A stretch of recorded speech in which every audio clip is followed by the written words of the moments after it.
স্বেচ্ছাচারী শাসক কাকে বলা হয়? শুধু নরেন্দ্র মোদীকে বলা হয় না। এখন দেখেন আমাদের মিম্বার থেকে নিয়ে আপনাদের মুখিয়া, আপনাদের দিকে মুখিয়া বলে, মুখিয়া থেকে নিয়ে বিধায়ক থেকে নিয়ে যতগুলো রয়েছে সব এখন মুসলমান।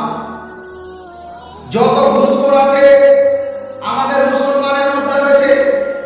কারণ আপনি বড় প্রেসিডেন্ট বলেন, বড় সভাপতি বলেন, আপনি এমএলএ বলেন, এমপি বলেন, সব এখন মুসলমান।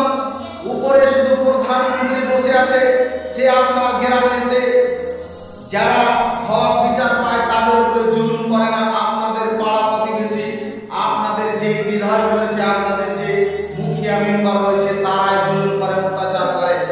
পয়সা যার হয়ে গেল তার দিকে পড়ে গেল, তার দিকে হয়ে সে খায়।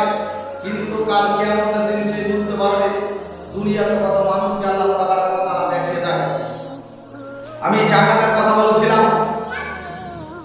আল্লাহ রাসূল সাল্লাল্লাহু আলাইহি ওয়াসাল্লাম তিনি বলেছেন, স্বেচ্ছাচারী শাসক কখনো জান্নাতে যেতে পারবে না।